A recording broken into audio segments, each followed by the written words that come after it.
שלום, ברוכים הבאים למוזיאון ארצות המקרא ירושלים. אנחנו מתקרבים לחג הפסח, ולכבודו החלטנו לשאול כמה שאלות שקשורות לנו לחג הזה.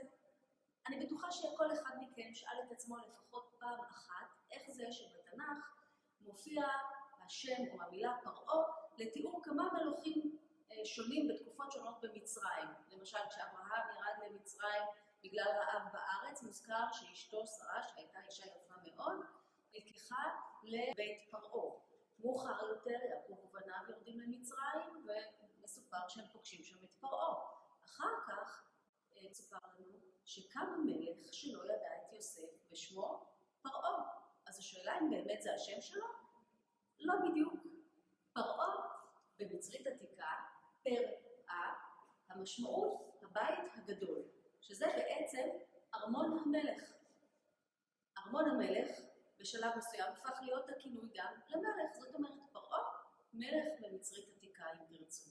כמו למשל היום שאנחנו מכנים את נשיא ארצות הברית הבית הלבן, כן? הבית הלבן אמר שם. אז ברור שלא הבית הלבן דיבר, אלא נשיא ארצות הברית דיבר. אז אמרנו שפרעה היא המילה מלך במצרית עתיקה, ולפנינו פסל של פרעה רעמסס השני.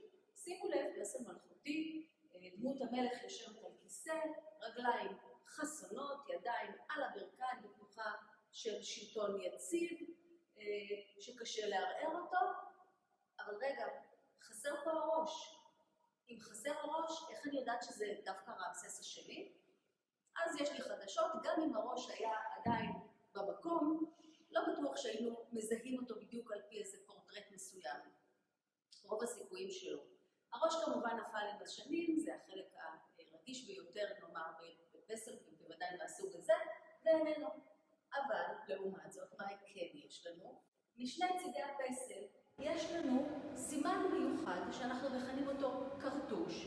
בתוך הצורה הזו, הסגלגלה, בתוך הקרטוש, בדרך כלל אנחנו נמצא שם של מלך.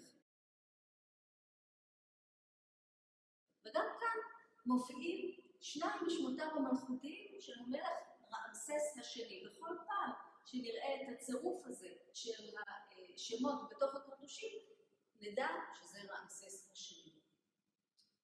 עכשיו נשאל את השאלה האחרונה. האם יש לנו איזושהי דרך לדעת מיהו אותו פרעה של ספר שמות ושל סיפור יציאת מצרים? אז בגדול התשובה היא לא באמת. מה אנחנו כן יכולים לומר?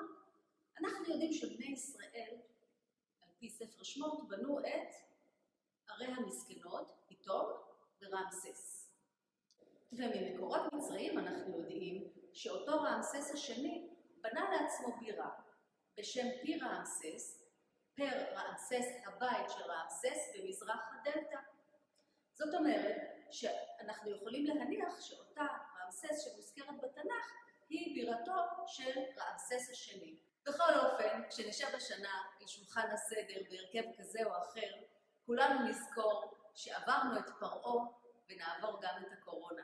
חג שמח לכולם. להתראות במוזיאון ארצות